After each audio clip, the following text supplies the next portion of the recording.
Hey guys, project-zodiac here. I'm back with another video and I'm super excited for this because this is my long review for Avatar Fire and Ash. I'm sorry it took a while to get this video out. It's been very busy for me. I had some free time right now, so I thought, okay, time for me to make this review. So I'm gonna have to say a lot about this movie. This video will be basically in three parts. The first one being a very quick spoiler-free thoughts. So this one's just a couple of sentences. The next part is going to be my in-depth spoiler-free thoughts, and then the third part will be my spoiler in-depth thoughts along with addressing some of the things from the critics. So that's why this video is a little bit longer. It is because I'm talking a lot here.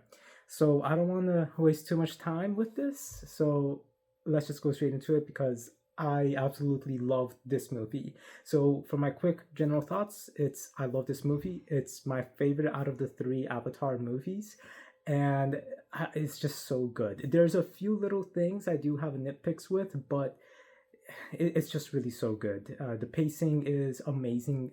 It doesn't feel like it's 3 hours and 17 minutes. I saw it a couple of times in theaters as well, and it's so good. I kept wishing that it was longer. It felt like it was 2.5 hours. So I really, really loved it. Just a quick thought on, just some little nitpicky things. It's mostly just, I wish that they did a couple of little different things here and there with a few of the characters, which I'll talk about in a little bit.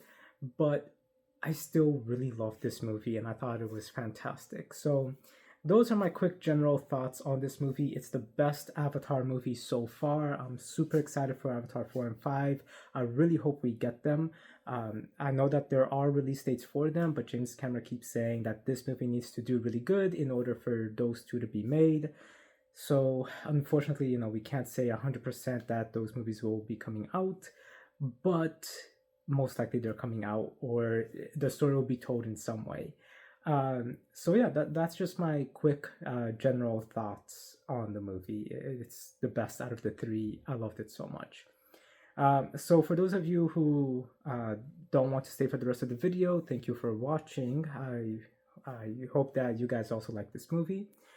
For those of you that want to stay for my spoiler-free section, thank you so much.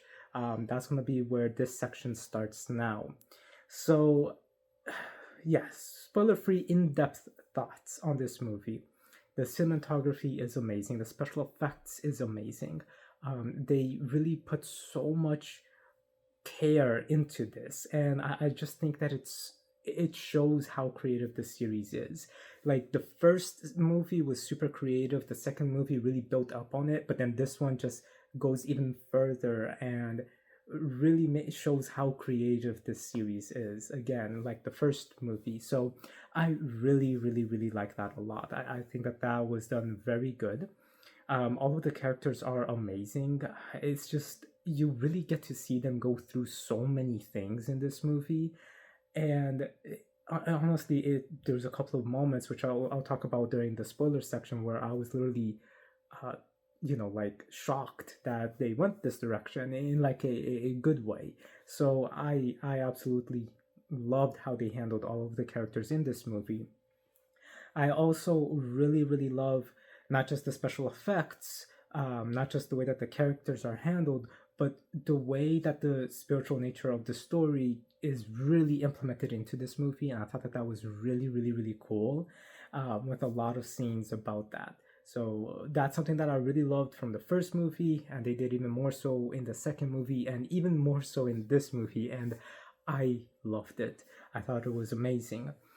Another thing that I really, really liked is seeing the Ash tribe. They're really intimidating. They do so much, like, I don't know, the best way to say is like a taboo thing, even though it's not a real, like it's Avatar. It's not something we have here on Earth, but it just felt like it was a taboo thing that they shouldn't have been doing that. So it felt just really off-putting because it felt like a invasion of a person in a way.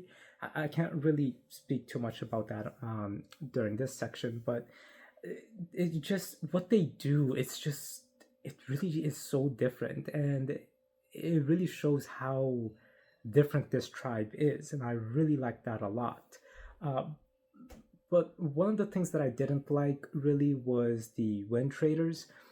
The the posters, the movie trailers, even James Cameron had kind of been hyping up the wind traders to be this big focal point in the movie. They're not.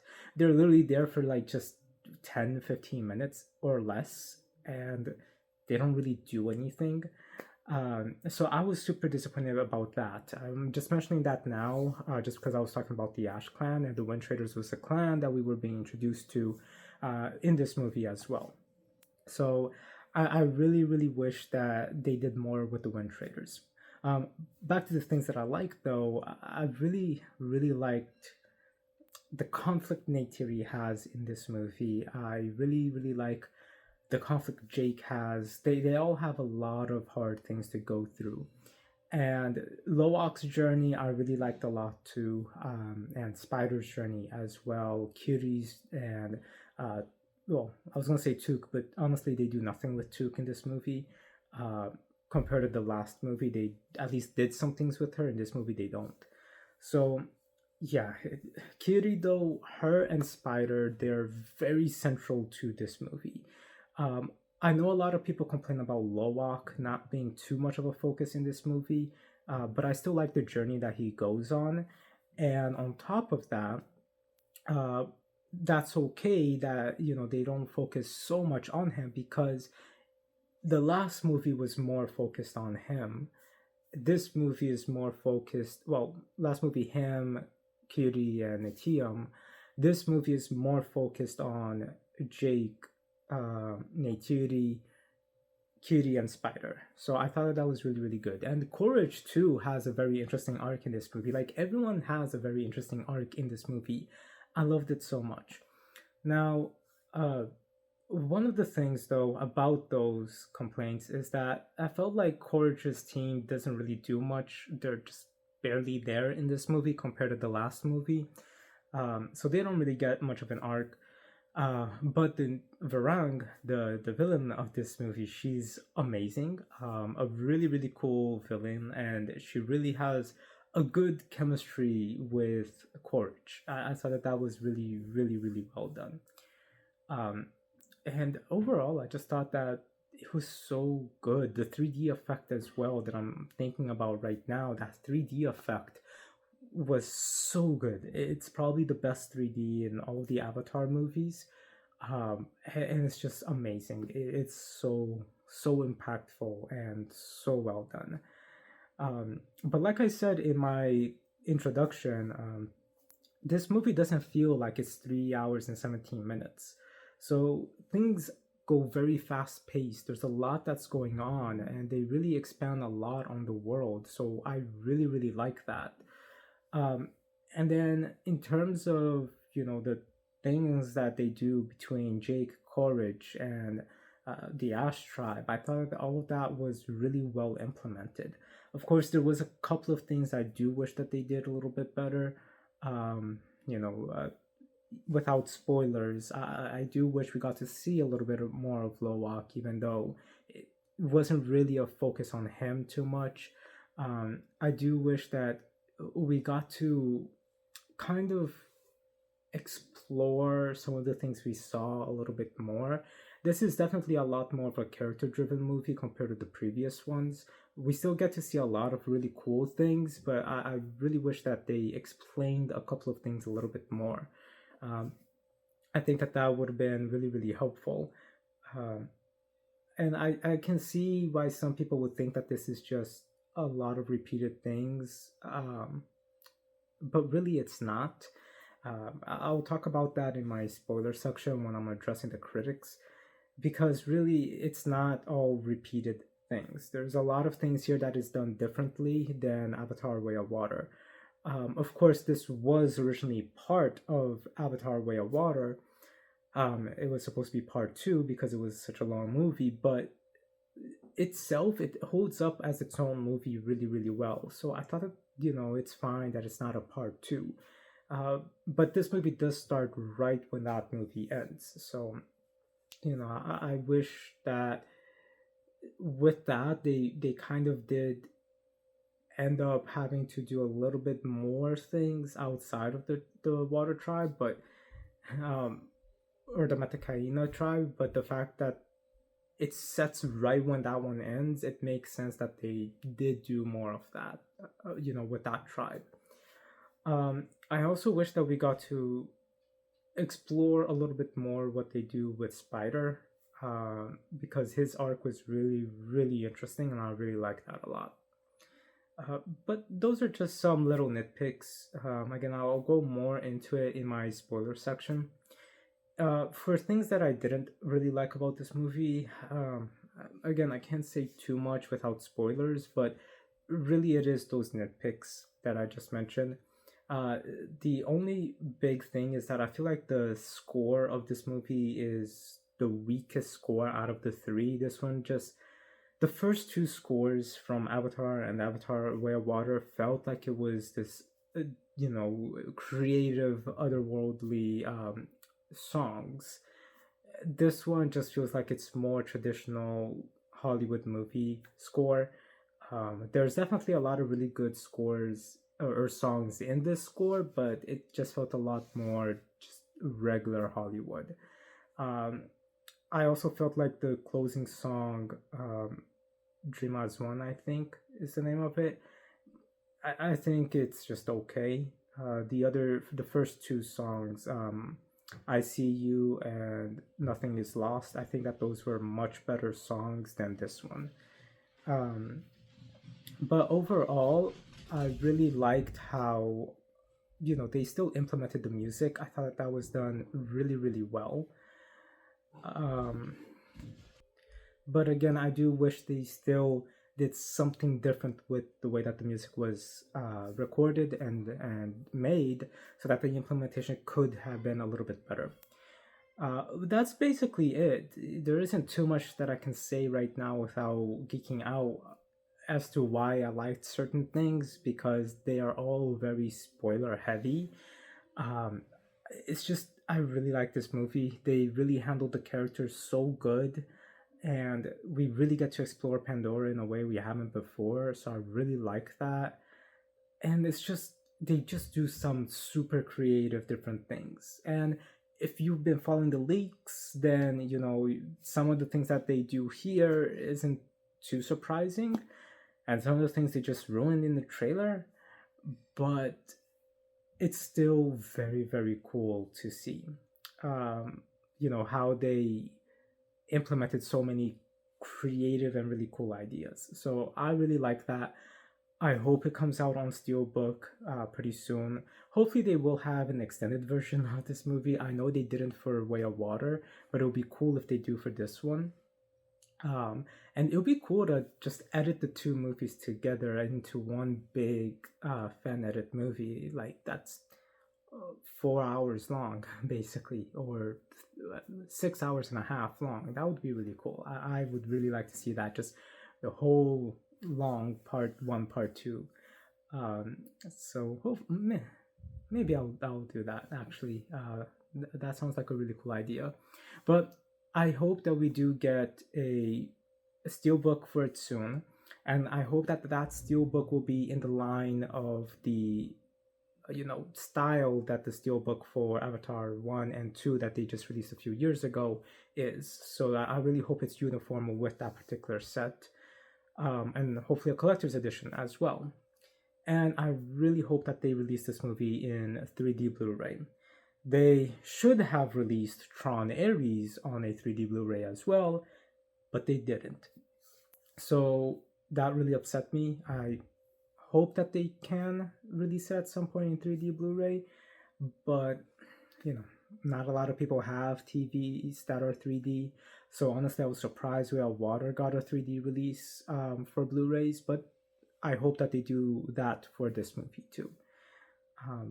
But yeah, this movie was so cool. I just really, really liked it. And out of all the versions that I saw it, Dolby is still the best version, just like it was for Avatar Way of Water.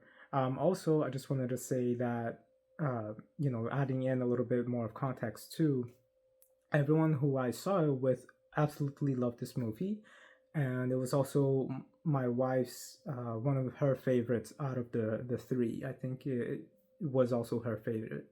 Uh, I'm trying to remember exactly what she said because I'm recording this a few weeks after we saw it. Um, but yeah, I think this one was her favorite as well.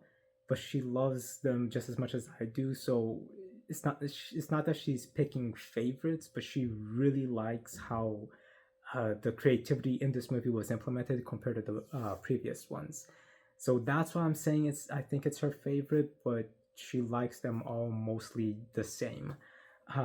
But yeah, for me, it's my favorite. But that's it for the spoiler free in depth thoughts on it. Now, let's just go into my in depth spoiler talk. Now, this one's definitely going to be a little bit longer. Again, I'm just rushing through this because it's going to be a little bit busy for me today. But yeah, I have a lot to say for this. So, if you guys don't want to stay for my spoilers, if you know, if you want to, thank you. If you don't care about spoilers, if you haven't seen this movie, then feel free to stay. If you haven't seen it but don't want spoilers, then I understand if you want to go to a different video as well. So just thank you for watching. But for those of you that want to stay, welcome to my spoiler section of this movie, and I have so much to say with it because they do so much with this, as I've been saying. So let's go straight into it. So, what do I think about this movie? Just freely speaking, without spoilers, or sorry, with spoilers, and addressing also the critics. So let's start with that. What the critics say. A lot of the critics and a lot of people watching this movie is basically saying that it's the same thing as The Way of Water, that you can just predict everything that's going to happen because it's the exact same thing. And they kept saying that before the movie came out. Even after the movie came out, people still kept saying that. So I thought, okay, let me see why they think that. Because they said the same thing about Avatar The Way of Water. And yes, there's some thematic similarities, but they still do a lot of different things in The Way of Water compared to the first one. So why is it that people are saying that this third one is the exact same thing, even more so than Way of Water was to Avatar 1? So I go and watch this movie, and guess what? It's not the same thing. Uh, so I really don't know where this criticism is coming from because it's not the same thing. They do so many things that are different. We got different tribes. We got a different threat. And this different threat is evil Navi. We got a whole other section of moral dilemmas about various different things. It's not the same thing. They're not in a new tribe trying to learn this new tribe's way. That's not really what happens. Not, at least not with Jake's family. Yes, Courage starts to learn about the Navi, but the focus of the movie isn't on him learning about the way of the Navi and becoming, like Varang's boyfriend, basically. Um, that's part of the movie. That's part of Courage's arc, but that's not the point of the movie. So I don't understand why people are saying that it's the exact same thing in every single way when it's not. The only thing really that I can think about that was basically very similar is the ending battle, where that ending battle involves the whales, the Tulkun. It involves an eclipse, and then it involves a couple people dying, and Jake and Courage fighting, and Spider is a factor in it, and that's really about it. But if you look at it like that, almost any sequel in general is going to have the same exact similarities in certain ways. That doesn't mean that it's the exact same movie repeating the exact same things. So, with people literally attacking this movie saying it's the exact same thing as The Way of Water, don't even waste your time watching it. I'm sorry, but that's a unfair and unjust and untrue, complaint.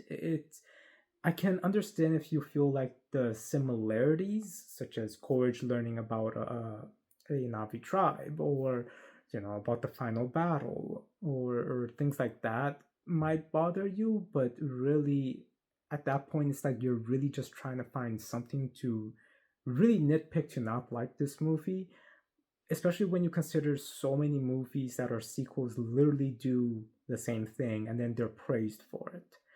So yeah, I just really think that this criticism against this movie is really unfair and unjust for this movie.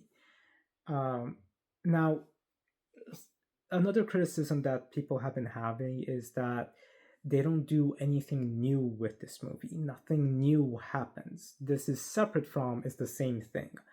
Because when they're saying nothing happens or it's the same thing, when they're saying it's the same thing, that basically just means that you're copying the same movie. When they're complaining that they do not do anything new with the movie, it implies that they're not just copying the last movie, but they literally do not add any new things in it. So that is also a unfair and unjust and untrue comment, and also a huge unfair criticism that makes this movie look bad.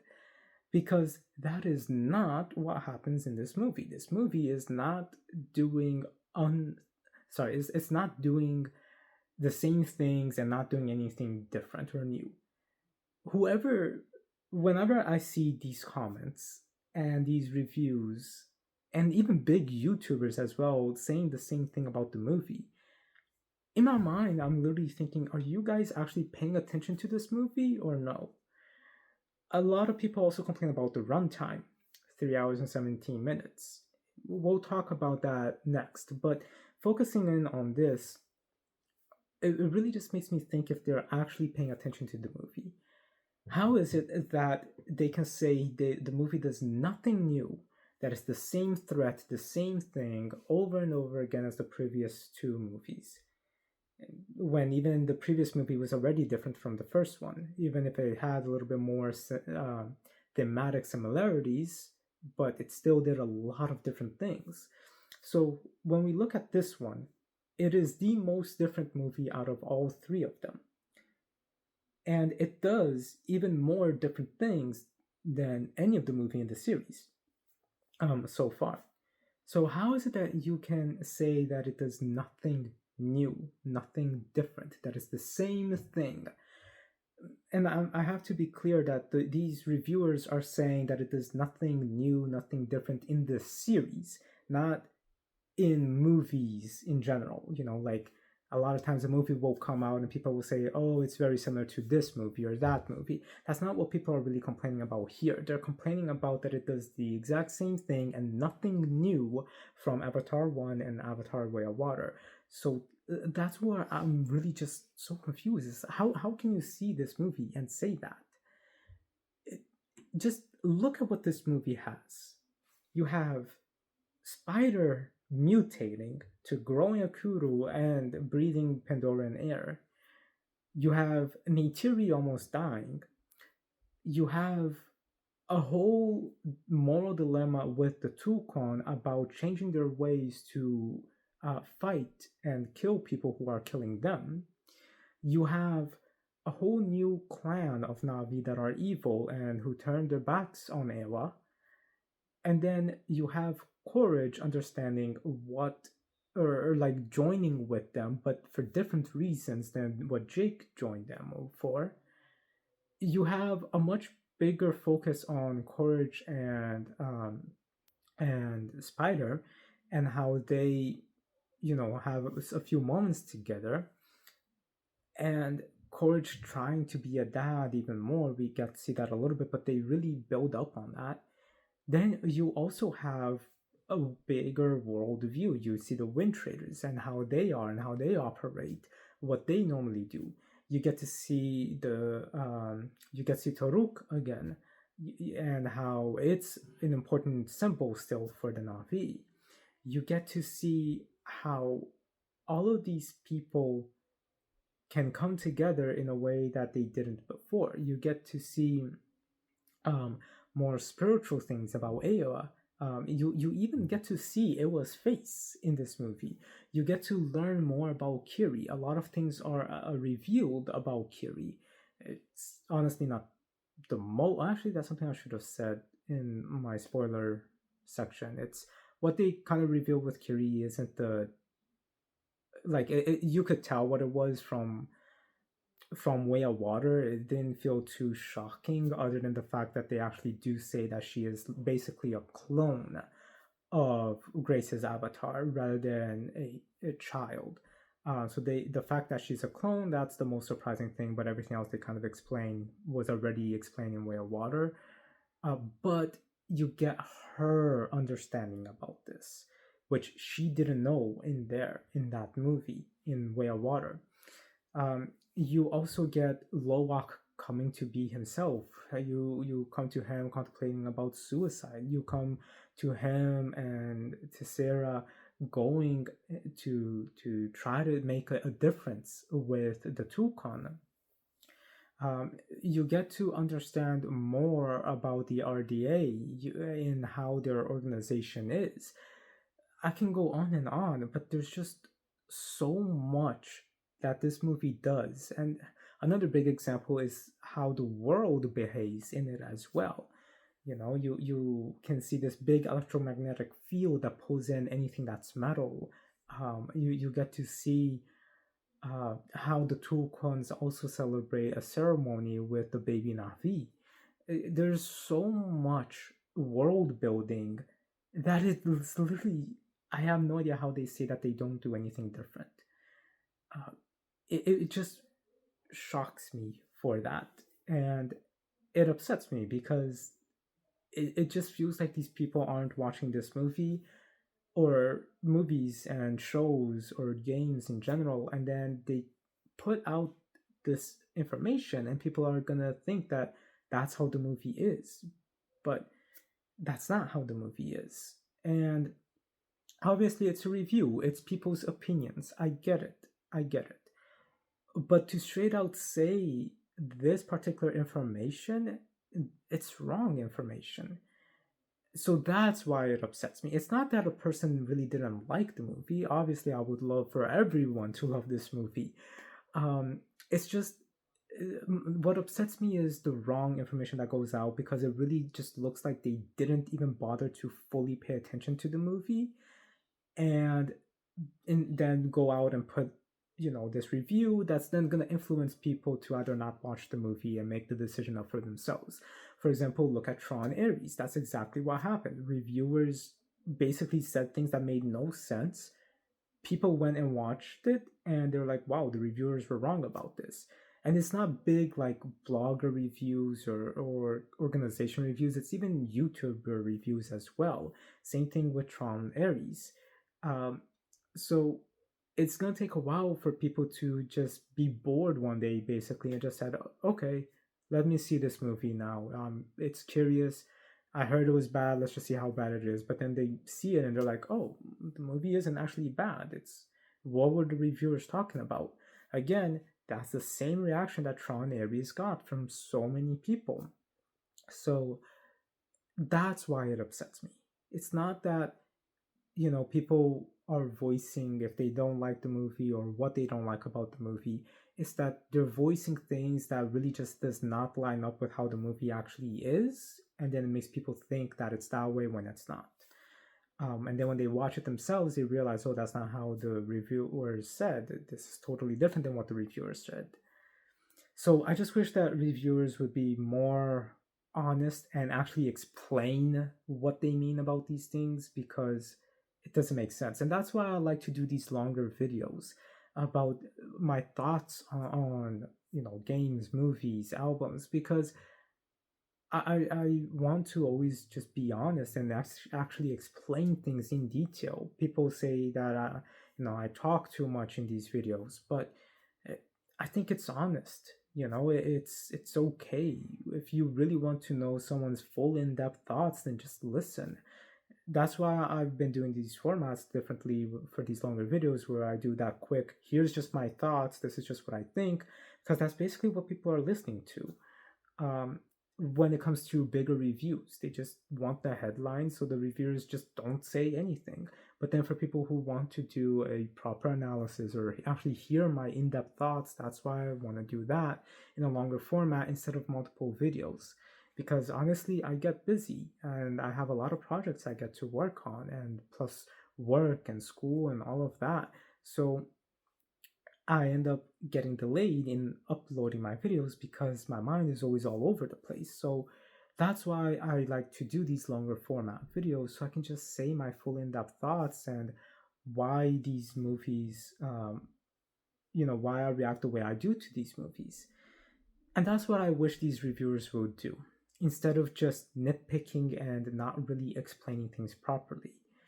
Uh, so sorry, that's just my rant with this because they did the same thing with Tron Ares, they did the same thing with Avatar The Way of Water, they did the same thing with Avatar Fire and Ash, and many other movies that I really enjoy and that I see people watching after, the movie doesn't do so good and saying, oh, I should have watched this in theater because this is actually really good. But I didn't because the reviewers made it seem like it was bad. So I think people just need a little bit of patience when it comes to actually seeing reviews. And I really think that reviewers just needs to really make sure they're understanding what they're reviewing and talking about it in more in depth rather than just giving a headline and that's it. Now, and just giving false criticisms, which doesn't make sense. Now, the last criticism that I really want to talk about is the runtime of this movie. People complain, oh, it's 3 hours and 17 minutes. Like, how is it longer than the last one? Guys, it's longer by literally 5 minutes. It's not too long. Yes, it's a 3 hour movie. Yes, like when you're in the theater, you can't just pause it. I get it. But be honest at the same time. How often are you at home watching TV, random episodes for like 5 hours straight, 4 hours straight on a weekend? Or at home at night when you get home from work, or when you have a day off, or even playing video games. Because I know sometimes I sit down and I play video games for literally multiple hours straight, or I will watch movies and shows multiple hours straight. Right now, me and my wife are marathoning a bunch of the superhero movies in preparation for Avengers Doomsday. Some days we literally watch 2, 3 movies back to back. So, I know not everyone is like that, where they can binge things like this. But, be honest. There's some things that you do binge for long periods of time. Yes, it's a long movie, but it's a very well made movie. It's a very well acted movie, filmed movie. Such amazing special effects. It's a proper, really well made movie. And I get it if you don't like Avatar, then of course you would be complaining that it's a longer movie. But for people who like Avatar or people who like science fiction movies or just movies in general of various kinds, and it's something that they're really interested in, I think it's okay for them to just go and say, like, okay, yeah, it's going to be a 3 hour movie. Let's go. Let's see. It might be very sluggish or slow, or it might be so well paced. Like this movie, it felt like 2 hours and 30 minutes. Everyone I went with to watch this movie all said the same thing, that it felt so much faster paced. It didn't feel like it was 3 hours and 17 minutes. So I feel like people, as soon as they see the runtime, immediately just say nope. But if it's something that you are interested in or that you like, or it's a series that you like, even if it's long, I don't understand why you would just completely refuse it because of that. It's just like I get it. Not everyone can hold their bladder in theaters. That's okay. You guys can get up, go to the bathroom if you have to. You might fall asleep. I mean, but people fall asleep even in short movies too, if they're really tired or anything like that.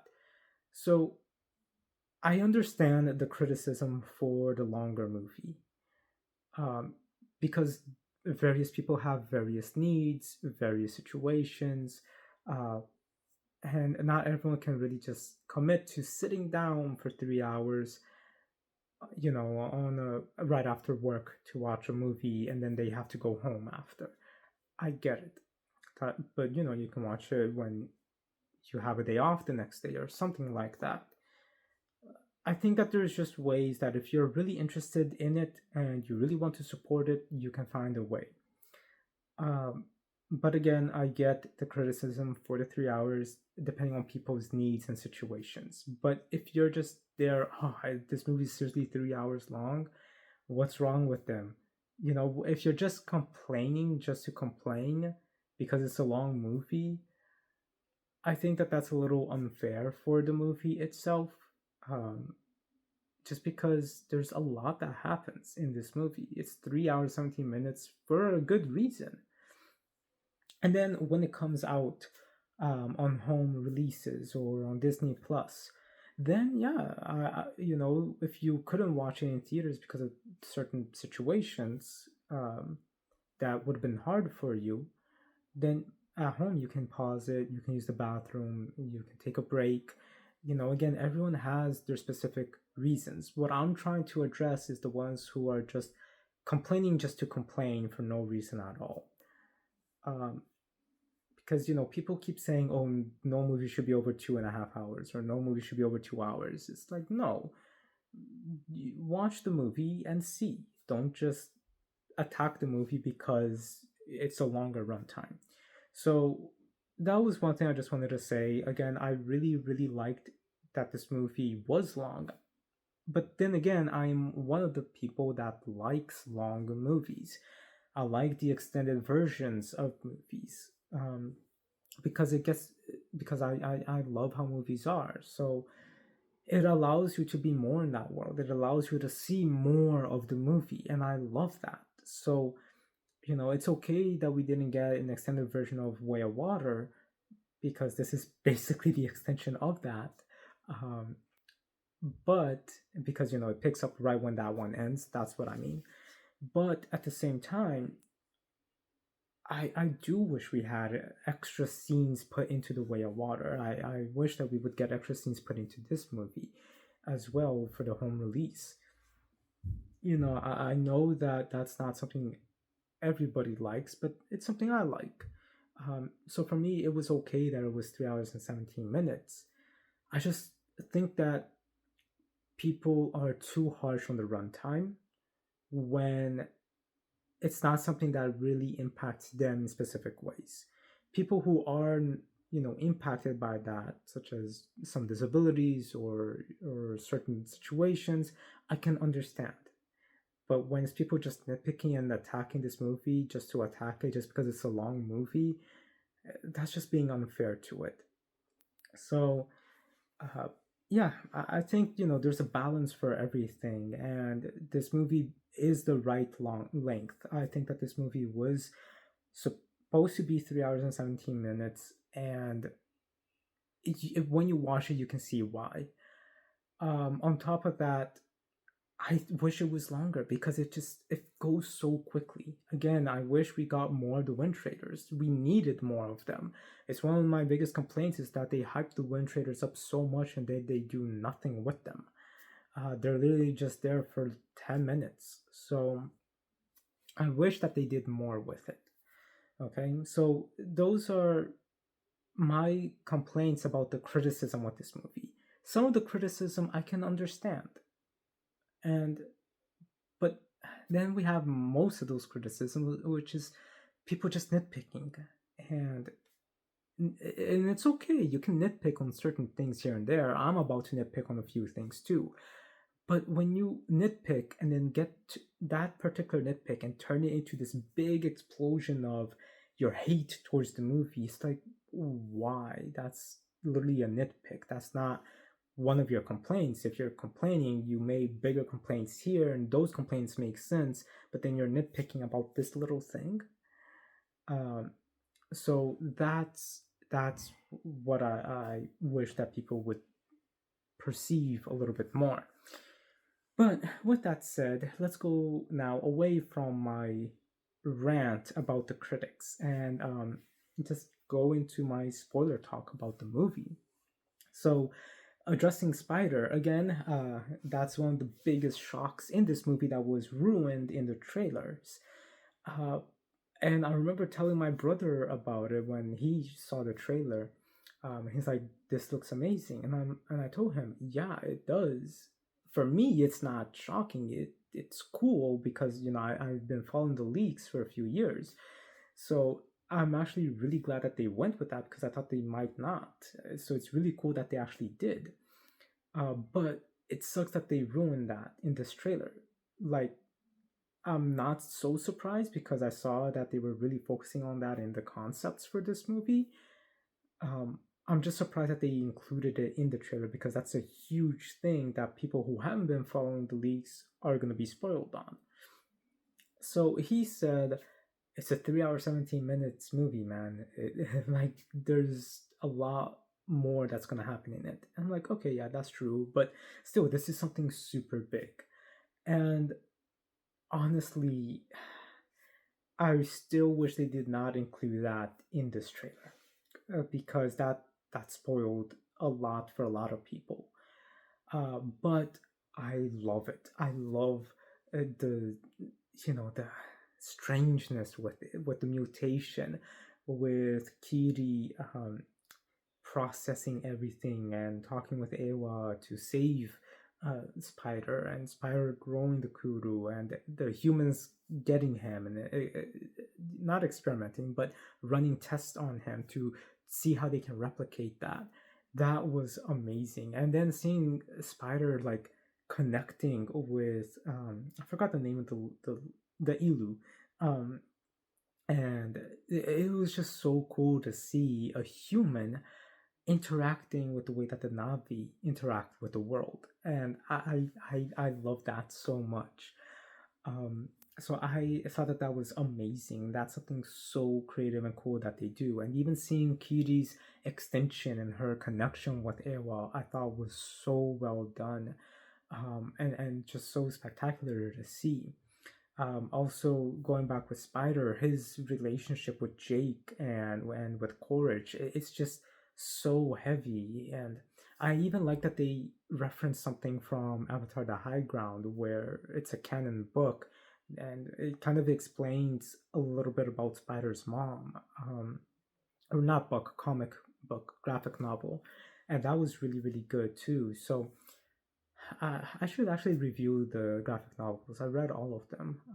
I have thoughts written down on all of them too, so that'll be a video I'll probably do as a podcast style soon, or eventually.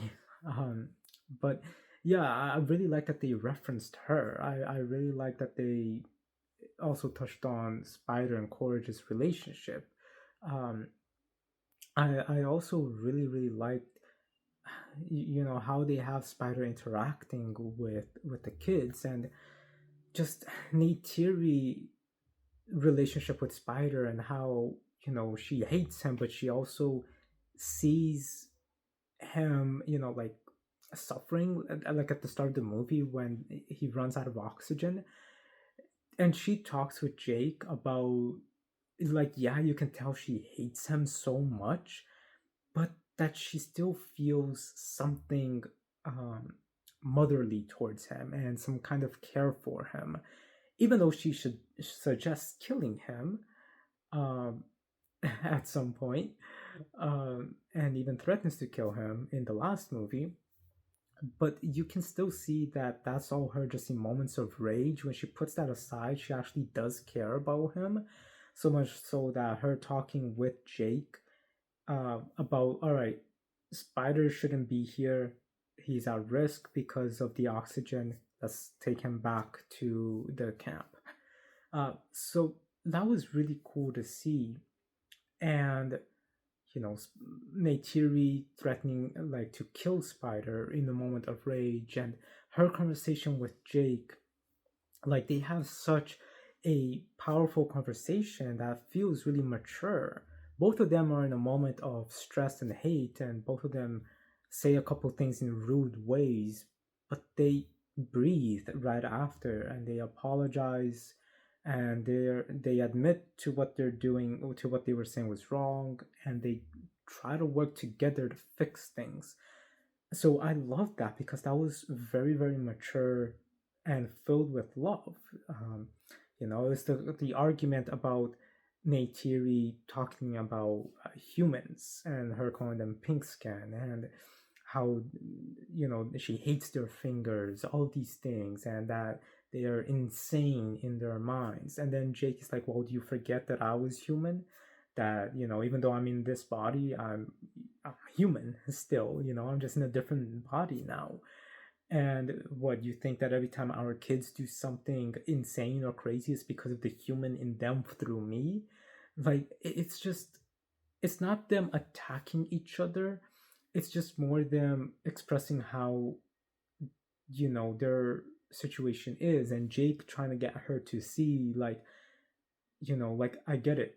Humans killed your sister, they destroyed your home, and but you fell in love with a human. But because of your hate towards them, you even blame our kids for things for nothing at all, or me. And you don't necessarily mean that blame. You're just out of hate. So that's like what he is trying to say, but because he's hurt, it comes off in the aggressive way. And then they just kind of like realize, okay, like we're just mad right now and just ranting for nothing. And then they're mature enough to realize when they're ranting and what they're trying to get across, they're understanding, and they're able to put aside their rants aside and not be too impacted by it. And they will just go like, okay, no, I get it, you're ranting, you're not okay, and I'm ranting, and I'm sorry. So, let's just put this aside. I know what you mean. You know what I mean. It's okay. Let's just fix this, our situation. Let's put this argument aside and focus on the problem that's actually affecting us. In this case, it's the safety of our kids. It's how people look at them. Things like that. So they're able to acknowledge these things and really put that into perspective to be okay and to work to solve the problem. And that's how conversation should be. So I really like just how mature that was, and that's exactly what happens with Spider. Jake refuses killing Spider because he explains to Neytiri that that's not the solution. She's just going about that idea out of hate and her anger and her rage at the moment. But then in time, she realizes, oh, Jake is right. I'm overly sensitive and hyperactive, or hyper focusing on what the humans did, that I keep forgetting that I love a human and that not all humans are bad. And we work and with a bunch of humans who I love and care for, such as Norm and all of those other people. So it shows that she's able to put that aside, especially when Spider literally risks his life to save Jake. And that was one of the most shocking things in this movie. It's Jake understanding that they, could get Spider and then experiment on him and then start breathing Pandoran air. That he's like, okay, maybe Neytiri wasn't so crazy about this idea. Maybe Spider should be killed to protect this planet. And then it's a much bigger dilemma and conversation, and that whole scene was actually very heavy for me. I really got emotional in it. One of the criticism is people criticize about Loak, and I'll talk about that in a little bit. But another criticism that people addressed was Spider, and in this particular scene. So that's one nitpick I do have, and one complaint I do have is that his reaction to what Jake is about to do is a little bit less emotional than I thought it should be. I feel like that was the one scene where he needed to give a little bit more emotion, but the rest of the movie, I thought he was fine with his emotions and his acting. But when you put it into perspective, he knows he's smart. Spider is very smart. He immediately can tell that something's going on with Jake and Neytiri, and they are talking about something very serious that involves him. So when Jake calls Spider to follow him into the woods, he's already on guard. He already has an idea of what's going on. So he's already mentally preparing himself, and we see that as they're walking. So when you put into context, he already kind of knows and he's already at peace with it because he understands why Jake is doing what he's doing. So that's kind of why he didn't really give so much emotion in that scene. Um, but I just think they should have had him give a little bit more, even if he was already at peace with what was going to happen. And basically, what happens is that, yeah, Jake was gonna kill, a spider to try to protect the Pandora, the Navi, everyone, and that was really emotional. Um, and even more so because that's basically his son. In the last movie, Jake adopted him officially. So I thought that that was very shocking to see. And it was so sad for me seeing that part because Spider asks, and Spider even says it. I get it. I understand why you're doing this. I get it. I get it. Um, but do you still love me? And when he asked that, oh, that was heavy. That was, and he was even asking Jake, like, please, Dad, no. And we never really saw Spider calling Jake Dad in any of the expanded works or the last movie. We know he sees him as a dad. We know Jake sees him as a son, so much so that he even adopts him at the end of the last movie. But to hear him say Dad in that one moment, right when Jake is about to kill him, that was really emotional because it wasn't just like, oh, you're my stepfather, I grew up calling you by your name. It's this very tender moment in a very special moment where he's like, you are my dad. And and I need to call you my dad for this particular situation. So I thought that that was very beautiful and very sad and emotional at the same time because he literally just said, because he was saying Jake throughout it, and then at one point he says, please, Dad, don't do this. um and that was so emotional. And then when Jake pulls a knife and starts praying, uh, and and then Spider asks, I get it, I know why you have to do this, but do you still love me? And when he asks that, that was so heavy. And Jake literally starts breaking down, and he gets so emotional, and the acting there for Jake was so good. And he just says, oh, I don't remember if he says my boy or something like that, but he does say, oh, so much more than you know. And that's just so heavy because it shows, you can feel the weight in his heart with that, because for him, that's his son as well. It's not just, the family friend or anything like that. No, for him, that's his son.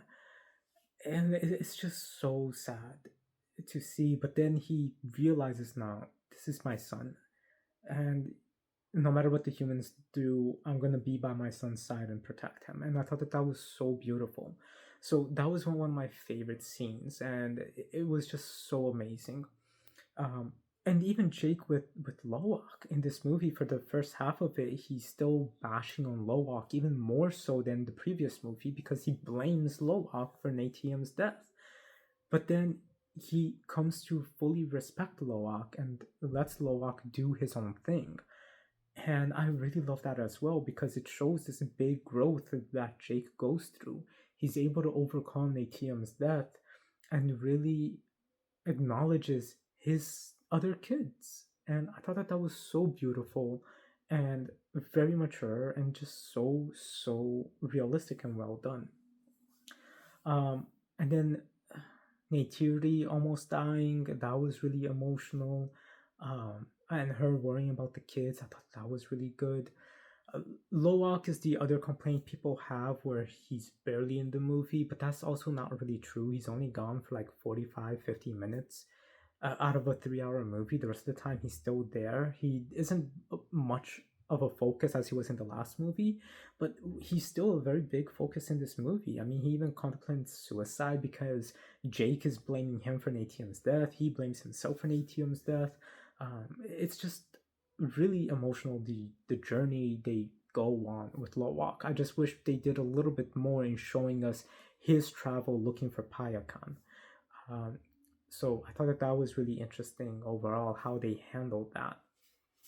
And then we got Courage. We'll talk about Cutie in a little bit, but Courage too. Like I thought it was so funny seeing his progression going from just this big military guy to being like fully captivated by Varang. And there was this one scene in particular where he shows up to the base, and I forgot her name, but the military lady that's super annoying. Um, she just looks at him, and he's on in full Ash Tribe makeup, and it was out of nowhere. And he's like, "Hey, so why wasn't I called for this meeting?" And I'm like, "What do you mean? Why weren't you called for this meeting when you're wearing the Ash Clan makeup? Like, you didn't do that before. You were always wearing just your military armor, and then you show up wearing the makeup when we haven't seen you wear it before, asking why you're not in this meeting." So I thought it was super funny, and I didn't even realize at first that that was Courage. I thought it was the guy behind him. Um, so yeah, that was really really cool. So I loved seeing his progression and how crazy he is with Varang. People complain about Varang as well, like, oh, I wish she used her flamethrower, or oh, she's barely in this movie. And that's actually one thing I want to address right now. Another big complaint is that people keep saying that the Ash, literally, I'm not even exaggerating. Like, I saw a review where a person kept saying that the Ash clan was barely in this movie. And again, it goes back to that whole rant I had of, are these people not watching this movie or paying attention to what they're watching? Because how can you possibly say that Varang and the Ash clan are barely in this movie when they're in this entire movie and they are a big threat for this movie? So that's just something that really makes no sense, and it's what frustrates me and annoys me and upsets me, because they get wrong information out and people think the movie is one way when it's not. Sorry. Anyway, Varang is awesome. The thing that I felt that I said kind of felt like a taboo thing was she forces the her kuru with another person's kuru to intersect, and from what when we first see that uh between two Navi, it's with Jake and Itiri when they're about to make love in the first movie. So that's, when you see that, the reason why I said it felt off, because the closest thing I could think to it that we would have here is like somebody raping somebody.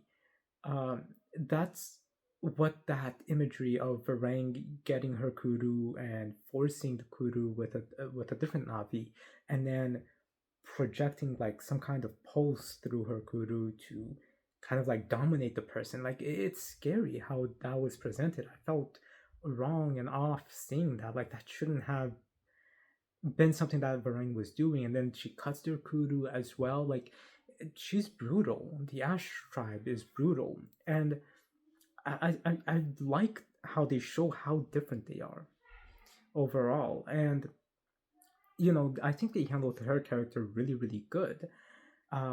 Also her backstory, the way that the trailers made me think that the ash ash tribe would be that they just didn't believe in Awa, but that's actually not what happens. Is that they acknowledge Awa, they know Awa is real, they just decide to pretend that she's not there and want to do damage to Ava. So I thought that that was really interesting.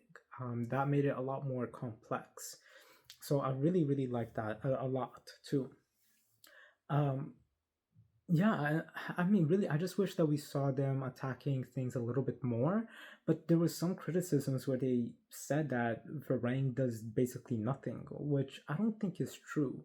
You can clearly tell she's following Courage, working with Courage, and in some cases is the leader over Courage, based off of what we see. Um, but that her and Courage actually get together. They become a couple in a very interesting way. So I thought that that was really cool. A couple of people were complaining that, oh, they needed to use the element of fire more in the movie, and honestly, I can agree with that. It would have been cool if they did use more elements of fire, but yeah, it's okay. We get a good amount of it, I think. One reviewer kept saying they wish that Varang had been using the flamethrower more. I can understand that. That I think is okay, but it doesn't mean that she doesn't, and it doesn't mean that she's not a good villain because she doesn't, which is what that reviewer was saying. Kind of like, oh, they wasted her rank. They should have had her use the flamethrower because they didn't. It's underused character, and it's like no, they used her very effectively in everything else. So again, little nitpicks like that where people make it be a big problem when it's not. Again, I have nitpicks, but I'm not making that the big complaint of the movie.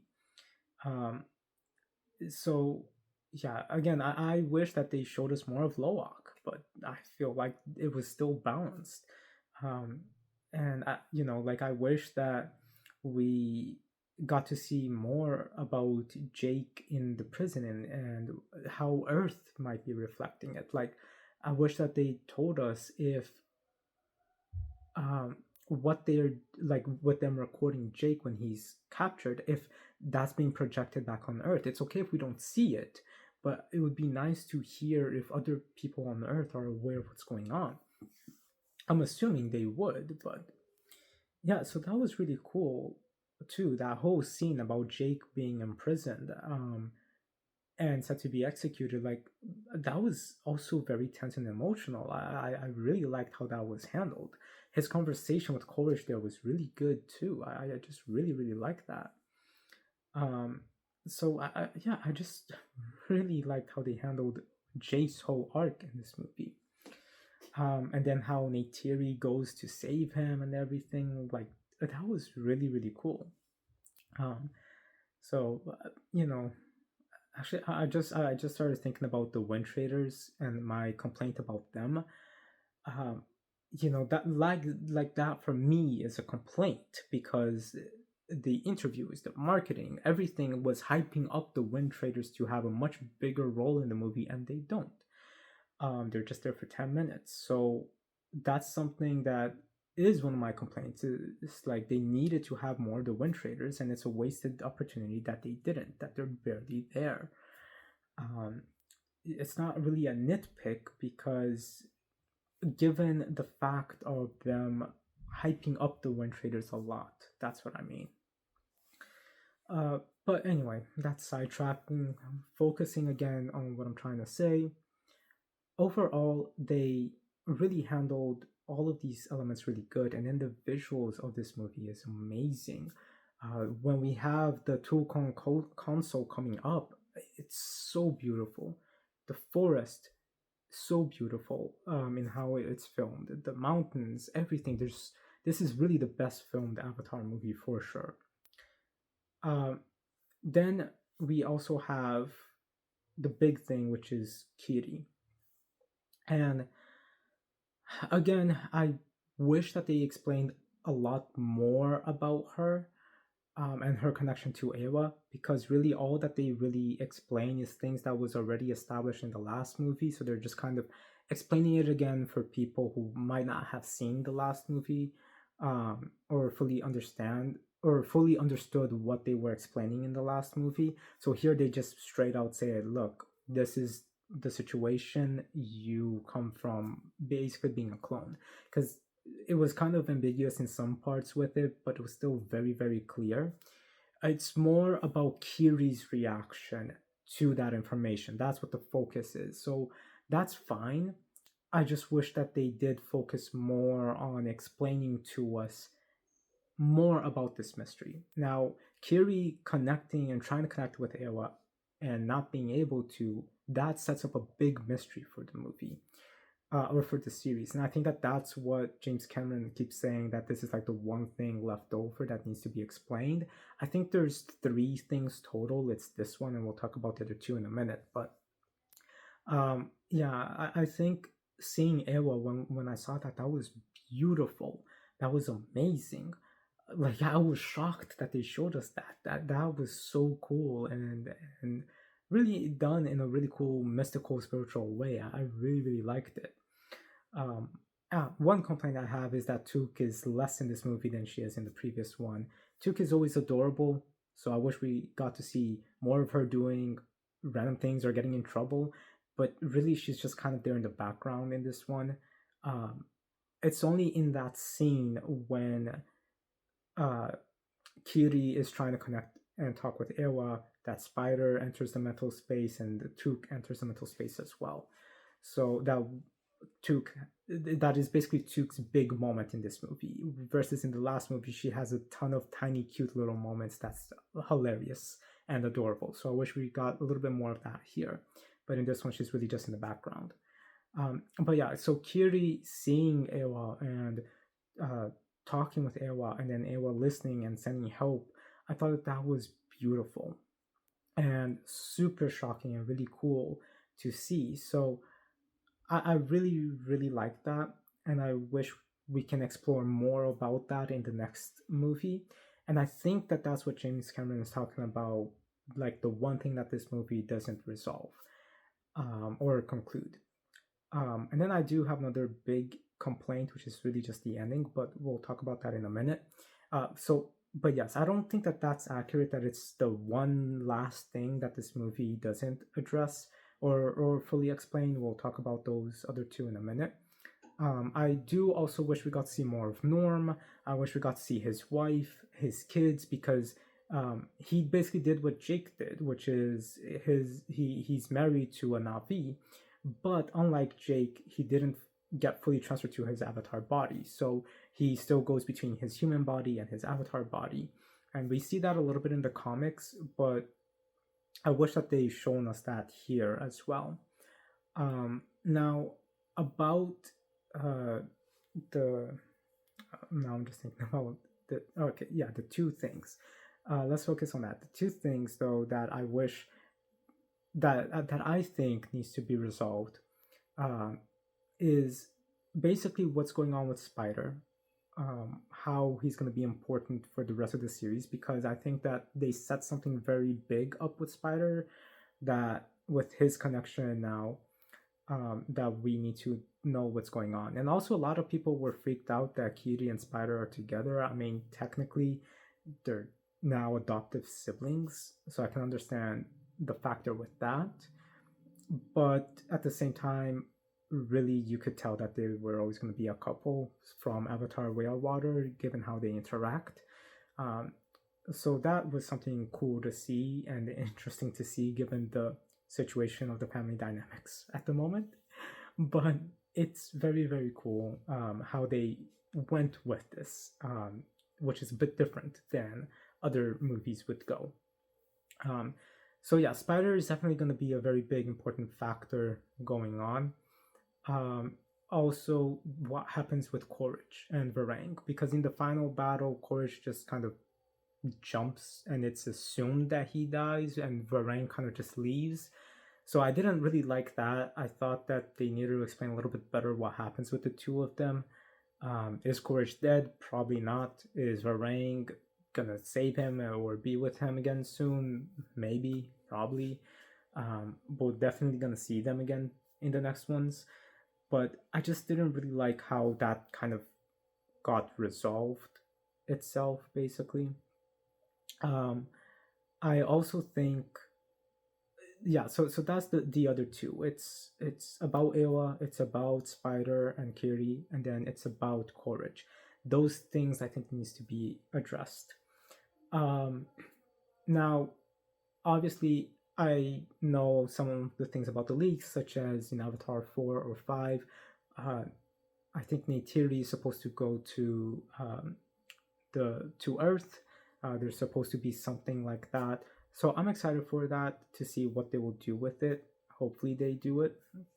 But I just think at the same time that they really expand more on Ewa and on all of these things in the next ones, because there's still a lot I think that needs to be touched on in that aspect. Now, one of the biggest complaints I have, just before I forget it, which is what I said, is regards to the end. Well, okay. So this one is a nitpick. Sorry, so two complaints about the ending. The first one is a nitpick. I really wished that they would have ended this movie with someone opening their eyes, like the first two movies did. Because I love that. If they just kept that uniform with all of the movies, that would be so cool. It would be predictable, but I love it because it's so symbolic of the whole series. What they do instead is showing us inside of the spiritual world, with Spider connected to the Tree of Souls. So that is cool. It fits that symbolic nature of it as well. But I feel like the movie should have been 5 minutes longer or something, because that whole ending section, when Spider is being welcomed by everyone, I wish we saw a couple of people more a little bit better. But it just goes so quick. And then Spider's just there and he's like, oh crap, wow, like I can see all of you, you're all still alive in the spiritual world, that's cool. And then that's it, it just like pulls out super fast, and then we just see Pandora, and then it just ends. It just feels like it was just cut super fast, and I didn't like that at all, because it felt super rushed to end that movie and just keep it, all right, we can't have it be even a minute longer, let's just remove it right here, let's just have the pull out scene come right now. And the pull out scene just is so quick. So yeah, that one's not my nitpick with it. It really is just how they did that particular scene. I think it's fine if they wanted to end it there, but if the way that they did it just felt super rushed and unfinished, because it really just felt like there needed to be more to it, even by just 2-3 minutes, and to let it close out more peacefully or more naturally, like the first two movies do. Because yeah, this one, it just feels like, okay, we're here, let's stay on this shot a little bit longer, but nope, it just goes and pulls out immediately. Like, you're on that shot for just a half a sec, like 10 seconds or so, and then it just pulls out, maybe even less than 10 seconds. It's just so quick. So that's one of my biggest complaints, is really they really should have stayed longer on that scene, to just make the movie ease out, given how heavy it was. So that's something I wish that they did differently. Another thing, well, that was one of my biggest complaints, really. Now, another thing that I wanted to talk about is, I forgot her name right now. Kate Winston's character. She is the wife of the chief of the Matakaina tribe.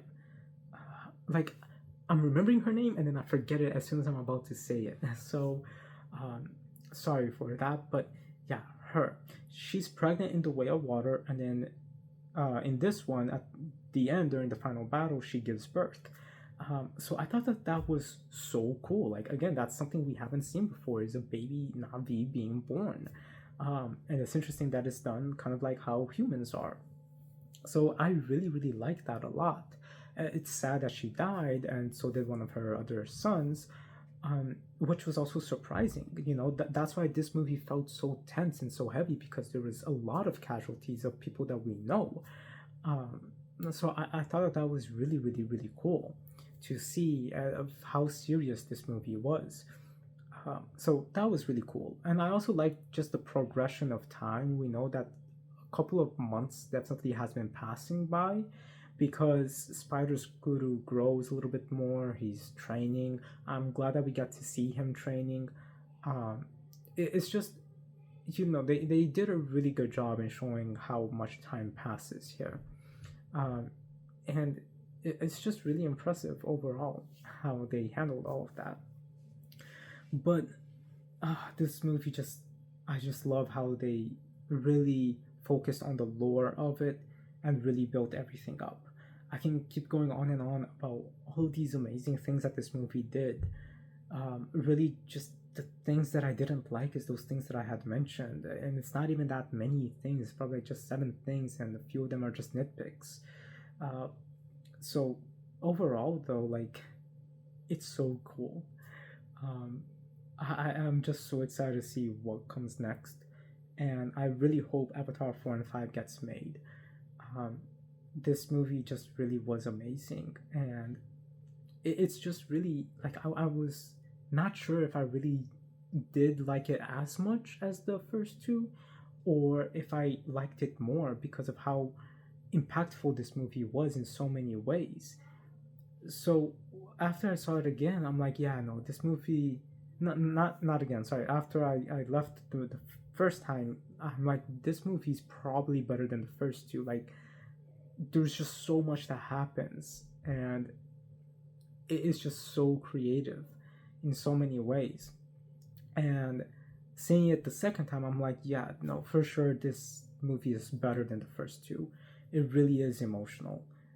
And when I see people, even on the Avatar subreddit, saying, "Oh, Avatar, James Cameron had this up to be like a very dark movie, but it's not. The same thing happens." It upsets me, as I said, because people kept saying that he's trying to make a huge, impactful saga, and this movie does nothing. Honestly, this movie was better than Star Wars. Um, like the original trilogy. I would say like this movie alone, I like it more than Star Wars the original trilogy. And I love Star Wars a lot, but that's the comparison that that person on the subreddit made, where this person kept saying that, look at Star Wars. He's trying to do what Star Wars did about making this big mythology, but it's not. It's just the same thing repeated and repeated and repeated. And it's like, again, are you not seeing the story that's being told? Because there's so much mythology in this movie and this series, probably just as much as Avatar or as much as Star Wars. When you look at the original trilogy of Star Wars, because that's what the person was comparing it to. So I just, I don't know. I just feel like people are really attacking this movie and this series in general. I feel like people always attack the Avatar series, but I feel like this one was extra attacked on, um, and unfairly so in many ways. Again, a couple of things I can understand, um, and a couple of things I can agree with, but a lot of the things people are saying just doesn't make sense. So for me, this is a perfect sequel. This is the best in the series so far, um, and that's why I made the thumbnail as I did, because that's how for me this movie is. This it really is a perfect sequel, um, and I'm just so grateful and I thank God that we finally got this movie. Now, if we get Avatar 4 and 5, obviously I want them to address certain things, as I mentioned already, um, and for them to really do more creative things. So I hope we can get it. James Cameron says that if this movie doesn't make enough money, then and if Disney doesn't allow him to make the movie, then he would write a book or something. If he does, honestly, I prefer if he would just do a graphic novel, because then people can at least like see that artwork as well, because the artwork is always really good. I know people complain about the artwork for the high ground, but that was mostly just the way that people were drawn. Everything else was pretty good. But if he does a book, like a proper book, that would be really cool too. And of course, I'd buy it. Um, but I really just hope that we get the movies, because I think that this story shines as a movie. And with a book, you can definitely do, things cheaply. Because he said that too recently, that they need to find cheaper ways to make the Avatar movies. So I don't know if that means that he's talking with Disney and they're like, oh, okay, yeah, the movie did really good, but we need to make it cheaper because it did less than the other two movies, which is unfortunately what happened. The other two movies made 2 billion each. This one made close to 2 billion, I think. It's still over $1 billion, but still, I don't know what they're saying. So maybe they're looking at ways to make the movies cheaper. Maybe we will get it, but maybe the special effects won't be as in depth as it was in this one. I don't know, but it's still gonna look amazing for that. I'm sure it will. Um, and it was still gonna be fantastic, especially with the story. But if he if they decide not to make the movies and he writes a book, then hey, he can do the most craziest thing there because it won't be in a movie, it will be in the book, so he can literally go super all out and not worry about a budget. So that would be really cool to see. But honestly, though, as much as I love reading, and I love reading, I love writing, I write a lot in general. Uh, I do want this series to be continuing as a movie. Um, but yeah, that's it for my thoughts on this. It's a perfect sequel. It's literally one of my all-time favorite movies in one of my all-time favorite series. Again, I wish the music was better, but it doesn't take away from how amazing this movie is, even with my other complaints as well. This is just really fantastic. So thank you guys for watching. For those of you that stayed through everything, let me know your thoughts on this movie and on this series as well. What do you agree with me? What don't you? I'm pretty sure there's more I have to say. Like, I feel like there's one thing that I wanted to talk about, and I know that there is. I just, because I had it earlier and I kept thinking, oh, I'll come back to that in a little bit, but now I can't remember what it was, so I'm sorry. But those are basically everything that I had to say. Actually, I remembered one thing. It's not the thing that I was thinking about, but it is one thing that I do wish that they talked about. It's kind of like what happened with Farouk. Because at school we get to see him. It's cool that Jake gets to ride him again, but I wish that they explained what happened for Jake to not be riding Farouk anymore to begin with, before. That's something I wish that they explained. But yeah, again, just a couple of things here and there that I wish that they would have done. It's been a couple of weeks since I saw it, so I'm just trying to remember everything as I go. But yeah, I'm sorry, I can't really remember the big thing that I wanted to talk about, but it's not big in the sense like it's super important to the point where it was as important as the other things that I talked about. It was just something that I wanted to mention as well, but it wasn't big like everything else. But I hope you guys enjoyed this video. I'm sorry it was so long. Like I said, I had a lot to say about this movie. I'm finally getting this video done, so thank you guys for your patience in waiting for this video. I will also be releasing a Xenoblade video in a couple of days or a week after this video. That video is already ready, set, and yeah, so a couple of long videos coming, or another long video coming right after this one. But thank you guys so much for watching. I hope you all enjoyed this video. Let me know what you think about this movie and this series. Rate, comment, subscribe, and I'll talk to you later. Have a good day, everyone.